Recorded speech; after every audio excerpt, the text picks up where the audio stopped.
देखो ये क्या है, सर्कल। तो अभी तक हमने क्या किया था, पेरीमीटर किया, एरिया किया, लेकिन इसको तो भूल ही गए। याद है ये इसकी बात हुई थी, हाँ मैंने सर्कल बनाया था, कुछ बात की थी कि ये आपको कंफ्यूज करता है ना, लेकिन इसके पेरीमीटर की बात तो नहीं की और इसके एरिया की भी बात नहीं की ना, इसको तो हमने छोड़ ही दिया। पता क्यों? क्योंकि इसका पेरीमीटर और एरिया भी थोड़ा कंफ्यूज करता है। लेकिन अगर आपने उसका स्क्वायर, रेक्टेंगल, पैरेललोग्राम, उनके एरिया, उनके पेरीमीटर को अच्छे से समझ लिया तो आपको ये भी आ जाएगा। आ जाए फिर हम इस पे। तो ये है एक सर्कल। जो सर्कल का पेरीमीटर होता है ना, पेरीमीटर क्या होता है, सम ऑफ ऑल साइड्स, है ना। लेकिन सर्कल की तो कोई साइड्स है ही नहीं, ये तो राउंड है। तो लेकिन पेरीमीटर तो फिर भी वही रहेगा। हम यहाँ से शुरू करेंगे और यहाँ से चलते चलते चलते चलते चलते चलते यहाँ तक जाएंगे। तो ये जो पूरा सर्कल कवर करने में हमने जो लेंथ कवर की वो है इसका पेरीमीटर।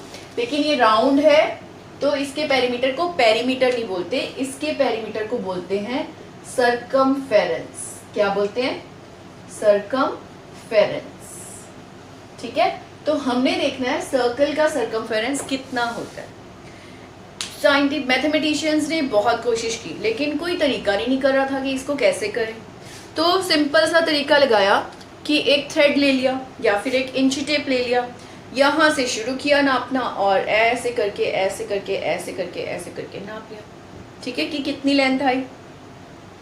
फिर उन्होंने सोचा कि हर सर्कल के लिए ऐसे नापना पड़ता है तो इसका कोई फॉर्मूला तो होना चाहिए, कैसे पता चले कि कितना होगा अगर हमें इसका रेडियस पता है।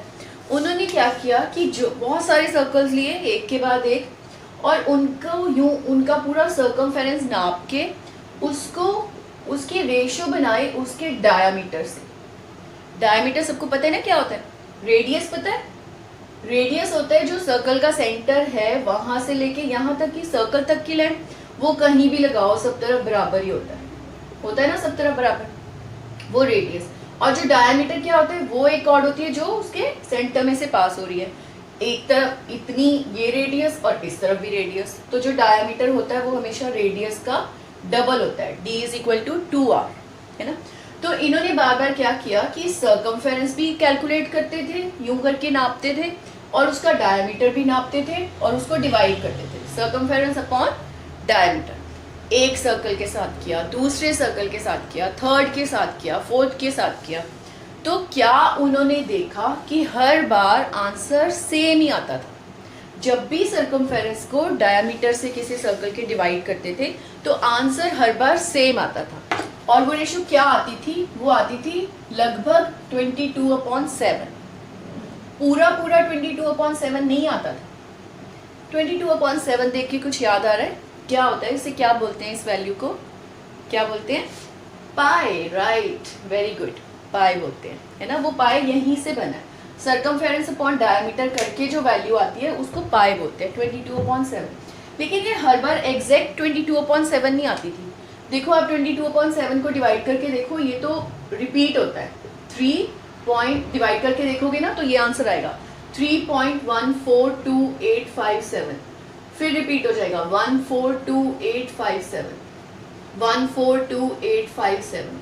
तो एक्चुअली 22/7 आंसर नहीं आता था।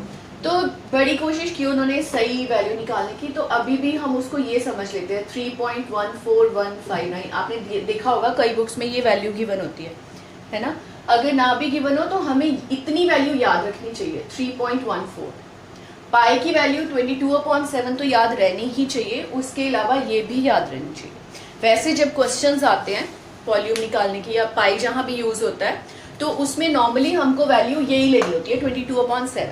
लेकिन कई बार नीचे गिवन होता है कि पाई की वैल्यू लो 3.14, फिर हम वो ले लेते हैं।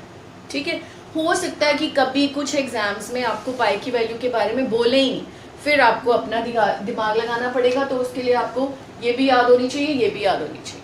ठीक है, 3.14 इतना भी याद रख लोगे तो बहुत है, पूरी रख लोगे तो बहुत अच्छी बात है। ठीक है, तो यहां से बना पाई, सर्कमफेरेंस अपॉन डायमीटर बन गया पाई। तो अब हमें ये पता चल गया कि जब भी हम सर्कमफेरेंस को डायमीटर से डिवाइड करते हैं तो क्या आ जाता है?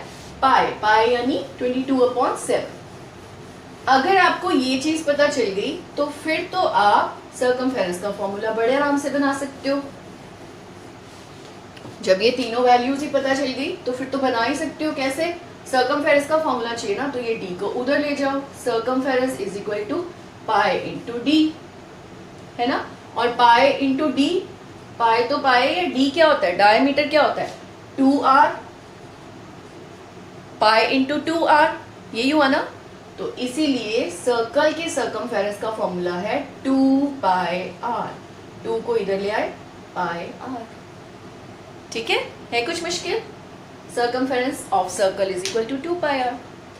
अब अगर हमें इसका सर्कमफेरेंस पता है तो क्या हम उसका एरिया भी निकाल सकते हैं? सर्कल का एरिया, सर्कल का एरिया कैसे निकालें? ये तो गोल है। एरिया के लिए हमने क्या देखा था, हम क्या यूज करते हैं, 1 सेंटीमीटर के स्क्वायर्स यूज करते हैं, यही करते हैं ना। अब इनको अगर मैं यहाँ पे प्लेस करूं तो बीच में तो आ जाएंगे, लेकिन ये कॉर्नर्स से रह जाएंगे क्योंकि वो तो राउंड है। उनको क्या करूं, है ना, मुश्किल है ना। तो इसके लिए क्या करना पड़ेगा, इसके लिए आप जरा स्क्रीन पे देखो। ये देखो हमने क्या किया, हमने सर्कल को छोटे छोटे पार्ट्स में बांटा है। दिख रहा है आपको, सेंटर से क्रॉस होती हुई लाइंस हैं और उनसे वो इक्वल पार्ट्स में बांटा है ना। अब हमने ये कुछ पार्ट्स उठा के देखो इस तरीके से अरेंज किए। क्या ये रेक्टेंगल लग रहा है? इसको रेक्टेंगल में चेंज करने की कोशिश कर रहे हैं तब, क्योंकि हमें रेक्टेंगल का एरिया अच्छे से आता है। क्या ये लग रहा है रेक्टेंगल? अभी नहीं लग रहा। चलो ऐसा करते हैं, हम इसके पार्ट्स को थोड़ा और छोटा कर देते हैं, थोड़ा और पतला कर देते हैं। अब देखो, अब लग रहा है? अभी भी नहीं लग रहा। ओके, एक बार और करते हैं, थोड़ा और पतला। अब लग रहा है? अभी भी इतना अच्छा नहीं लग रहा। चलो एक बार और करते हैं। अब इसे देखो, ये लग रहा है रेक्टेंगल, है ना, ये लग रहा है ना। Very good. तो जिस ढंग से हमने ये रेक्टेंगल बनाया है उससे हमें साफ पता चल रहा है, देखो अब इधर, ये इस ढंग से रेक्टेंगल बना है, इससे हमें साफ पता चल रहा है कि हमने जो पार्ट्स ये सर्कल के काटे थे इनको हम और पतला पतला करते गए, लेकिन हर पार्ट की जो ये वाली साइड है ये तो रेडियस ही है, तो वो रेडियस इसका यहाँ पे आया इस वाले पार्ट का। तो ये जो है लेंथ, यानी कि जो रेक्टेंगल की ब्रेड्थ बन गई है वो तो एक आर ही है ना। और ये जो इसकी लेंथ बनी है, जिस ढंग से हमने इसे बनाया है, उससे तुम्हें क्या अंदाजा लगता है ये सर्कल का कितना हिस्सा आया होगा? देखो उसके जितने भी हिस्से किए, आधे हिस्से ऊपर रखे और बिल्कुल आधे ही नीचे की तरफ मुड़ के रखे, है ना। आधे हिस्सों की ये पॉइंटेड एज ऊपर है और आधे हिस्सों की पॉइंटेड एज नीचे है, यानी आधे ही ऊपर है और आधे ही नीचे है ना। तो ये पक्का सर्कमफेरेंस का हाफ है, जो ये है, यही वाला सर्कल, ये जो लाइन है, ये जो लेंथ है, यही तो यहाँ पे जाके अरेंज हुई है। तो सर्कमफेरेंस का ये 100% हाफ है ना। तो ये अगर पूरा सर्कमफेरेंस 2 पाई r है, 2 पाई r, तो इसका हाफ कितना होगा? 2 से 2 कैंसिल, हाफ होगा पाई r। तो यानी ये लेंथ कितनी आई? पाई r। ये पाई r है, ये r है, तो फिर एरिया कितना? लेंथ इंटू ब्रेड्थ, यानी कि पाई r इंटू r, यानी कि पाई r स्क्वायर। ठीक है, तो इसलिए सर्कल का एरिया कितना होता है? पाई r स्क्वायर। ओके, समझ में आया? तो आज तो हमने वॉल्यूम करना था, ये आज मैं आपको सर्कल के पीछे क्यों ले गई हूँ? क्योंकि जो वॉल्यूम होता है ना, वो सिर्फ स्ट्रेट फिगर्स का नहीं है। जैसे हमने पहले कौन सी फिगर्स की थी? स्क्वायर, रेक्टेंगल, है ना। सिर्फ ऐसी फिगर्स की 3 डायमेंशनल बना होगा, जैसे कि क्यूब, क्यूबॉइड। वॉल्यूम सिर्फ उनका नहीं होता, वॉल्यूम ऐसी भी फिगर्स का होता है जिनमें कुछ राउंड्स आएंगे, कुछ सर्कल्स आएंगे, है ना। तो इसलिए हमें सर्कल का पता होना जरूरी है। तो आज हमने क्या करना है? वॉल्यूम। क्या करना है? वॉल्यूम। पर ये वॉल्यूम है क्या? चीज क्या है ये वॉल्यूम? वही है जो हम टीवी देखते हैं तो कई बार बहुत लाउड हो जाती है, फिर हम उसको स्लो कर देते हैं, फास्ट कर देते हैं। फिर क्या है? वो वाली वॉल्यूम नहीं है, कुछ और है। करें? चलो छोड़ो, मैं देखो आपके लिए कुछ और लाइन। क्या है ये है एक स्कूल बैग, है ना? सुंदर है ना? नहीं अच्छा लगा? ब्लैक है इसलिए, पर स्मार्ट तो है। ये है एक स्कूल बैग आपके लिए। तो आप इसको स्कूल ले जाना पसंद करोगे अपनी नोटबुक्स वगैरह, बुक्स वगैरह इसमें डाल के? नहीं? क्यों नहीं? क्या कमी है इसमें? ये तो इको फ्रेंडली है, देखो प्लास्टिक का भी नहीं है और ये वाटरप्रूफ है, उसके बावजूद कपड़े का बना है फिर भी, है ना? क्या प्रॉब्लम है? क्यों नहीं? कुछ कमी है इसमें? आपका सामान पूरा नहीं आएगा? क्यों नहीं आएगा? बुक्स वगैरह छोटा है, ये छोटा होने से क्या होता है? अच्छा तो है ना? क्या कमी है इसमें? प्रॉब्लम क्या है? किस चीज की कमी है? क्यों आपको ये सूट नहीं कर रहा? जिस चीज की कमी है ना वो ही वॉल्यूम है। किस चीज की कमी है? इसका साइज छोटा है, इसके अंदर आपका जो नोटबुक्स, जो पूरा सामान है, नोटबुक्स, बुक्स, वो तो इससे बड़ी होती है, वो इसमें पूरी नहीं आएगी।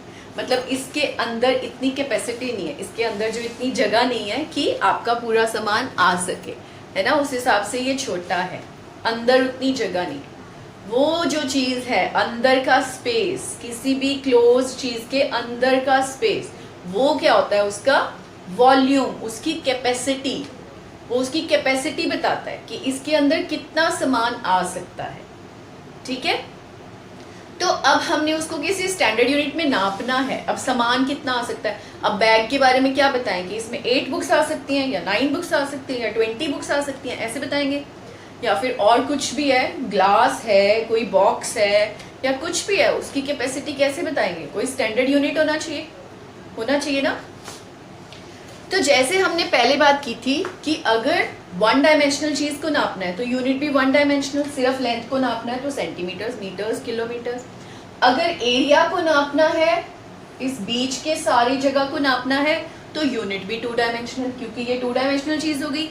तो ये बीच का सारा एरिया नापने के लिए यूनिट भी 2 डायमेंशनल। तो हमने 1 सेंटीमीटर के स्क्वायर्स यूज किए थे ऐसे। अब हमें नापना है वॉल्यूम। वॉल्यूम ऐसी चीजों का होगा जो खुद भी 3 डायमेंशनल है, क्लोज्ड है, तभी तो उनके अंदर का स्पेस पता चलेगा, है ना? तो वो 3 डायमेंशनल है, तो उसके लिए हमें यूनिट भी क्या चाहिए होगा? 3 डायमेंशनल। तो मैं आपको एक क्यूब बना के दिखाती हूँ। मैंने आपको एक और बात बताई थी कि जो 3 डायमेंशनल चीजें होती हैं ना, वो उनकी पहचान क्या है कि उसे हम हाथ में होल्ड कर सकते हैं। 2 डायमेंशनल को तो इजीली ड्रॉ कर सकते हैं, तो एरिया तक वाली बात तो इजीली ड्रॉ करके बता दी। अब ये जो क्यूब बनाना है, क्यूबॉइड बनाना है, ये बहुत मुश्किल काम है, मुझे मजा नहीं आता। क्यूब का क्या है? लेंथ, ब्रेथ, हाइट तीनों बराबर। चलो मैं ट्राई करती हूँ। लेंथ, ब्रेथ और हाइट तीनों बराबर। कुछ समझ में आता है तुम्हें ये? है ना? क्यूबॉइड बनाना है तो उसकी लेंथ और ब्रेथ अलग। ये देखो, लेंथ ज्यादा बना दी, ब्रेथ थोड़ी कम है, और ये इसकी हाइट होगी।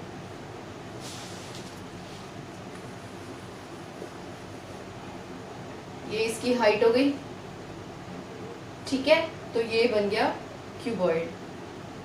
कहाँ चला गया? ठीक है? समझ में आता है कुछ? हम ऐसा करते हैं, हम इनको हाथ में पकड़ के देखते हैं। ये देखो, ये क्या है? वापस हमारा एक क्यूब आ गया, है ना?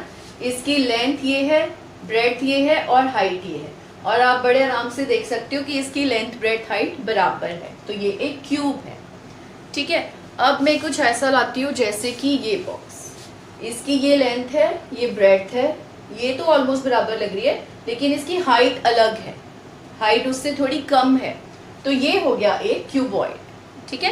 क्यूबॉइड का मतलब जरूरी नहीं है कि इतना लंबा ही होना चाहिए। अगर लेंथ, ब्रेथ और हाइट अलग है तो वो एक क्यूबॉइड है, अगर तीनों सेम है तो वो एक क्यूब है।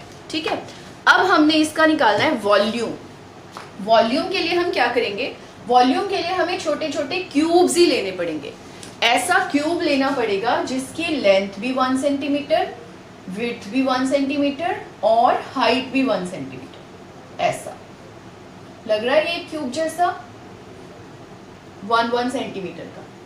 ऐसे दिखने में मजा नहीं आता ना? तो ये देखो, ये है एक क्यूब। ठीक है? तो वॉल्यूम निकालने के लिए हमें देखना पड़ेगा कि ऐसे कितने क्यूब से ये पूरा बॉक्स भर जाएगा, ठीक है, तो वो होगा इसका वॉल्यूम। तो हम ऐसा करते हैं, ये देखो, इसमें आप थोड़ा गैस कर सकते हो, ये समझो कि 1 सेंटीमीटर का क्यूब है, तो ऐसे कितने क्यूब से ये पूरा बना है, कितना लग रहा है? 9 होंगे।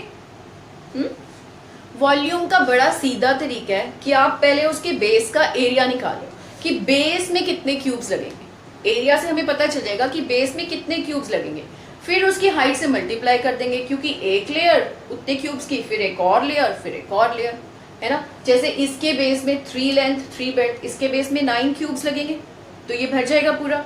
फिर 9 ही क्यूब्स की एक और लेयर लगेगी, फिर 9 ही क्यूब्स की एक और लेयर लगेगी, ठीक है। तो टोटल हो गए 9 1 ज़ा 9, 9 2 ज़ा 18, 9 3 ज़ा 27। तो मेरे हिसाब से इसमें 27 क्यूब्स लगने चाहिए। नहीं समझ में आ रहा? थोड़ा इजी करके देखते हैं। हम यहाँ से शुरू करते हैं। ये एक क्यूब है 2 centimetre length, 2 centimetre bread, 2 centimetre height. ये थोड़ा बड़े छोटे एग्जैक्ट सेंटीमीटर नहीं है, अभी आप समझने के लिए इनको सेंटीमीटर इमेजिन करके चलो, ठीक है। तो 2 2 और 2, तो इसमें कितने क्यूब्स लग जाएंगे?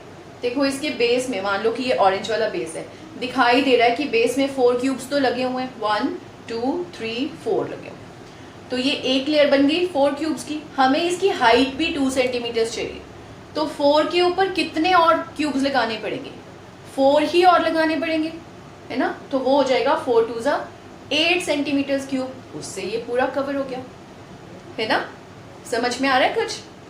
अच्छा, अब मैं आपको ऐसा करती हूँ, अलग अलग क्यूब से बना के दिखाती हूँ।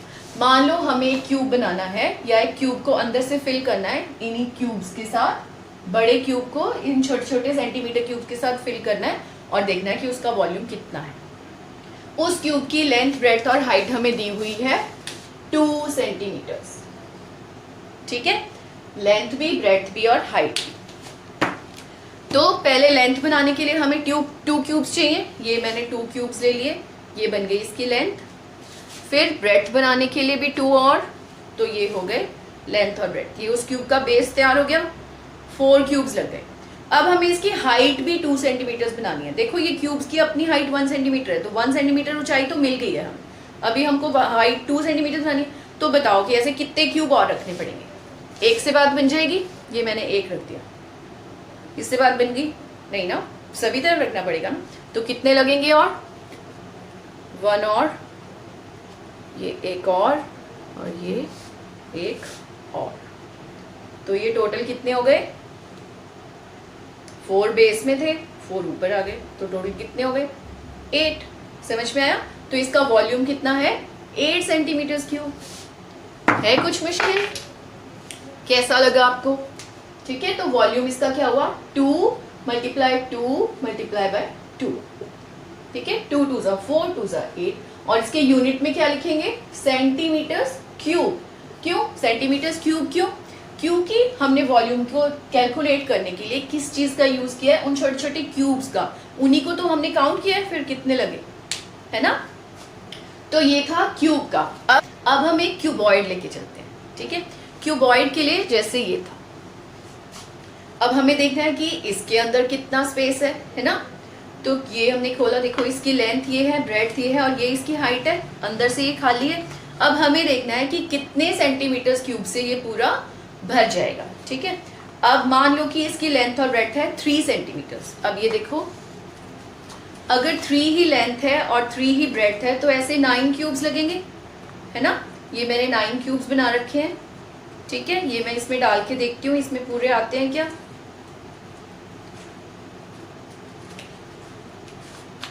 ये देखो, ये 9 क्यूब से पूरे एकदम फिट हो गए इसमें, ठीक है, क्योंकि 3 सेंटीमीटर बाय 3 सेंटीमीटर ये इसका बेस बन गया। अब हमें इसकी हाइट चाहिए 2 सेंटीमीटर। तो आपको क्या लगता है कितने और रखने पड़ेंगे इसके ऊपर? एक पूरी और लेयर बनानी पड़ेगी। अगर बेस में 9 है तो ऊपर कितने आएंगे? 9 और, ठीक है। तो 9 1 ज़ा 9, 9 2 ज़ा 18, तो वो इसका हो जाएगा वॉल्यूम। तो वो हमें कैसे पता चला? बेस की लेंथ और हाइट थी, लेंथ और ब्रेड, सॉरी, बेस की लेंथ और ब्रेड थी 3 और 3, और हाइट थी उसकी 2। तो 3 3 ज़ा 9, 2 ज़ा 18, इसलिए उसमें 18 ही क्यूब्स आए। 18 सेंटीमीटर क्यूब। है कोई प्रॉब्लम? है ना मजेदार? लेकिन वॉल्यूम सिर्फ ऐसी फिगर्स का नहीं होता, वॉल्यूम ऐसी फिगर्स का भी होता है जो जरूरी नहीं कि स्ट्रेट ही हो, जिनमें कुछ कर्व्स हो, है ना।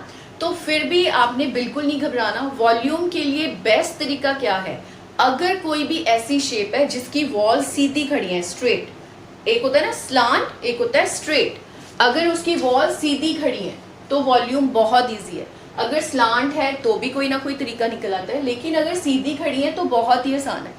जो भी उसका बेस है, उसके बेस का एरिया निकालो और उसे हाइट से मल्टीप्लाई कर दो। अभी आपने देखा ना, हर बार हमें बेस से पता चलता है कि कितने क्यूब्स आएंगे और उसकी कितनी लेयर्स लगानी है, वो हमें हाइट से पता चल जाता है।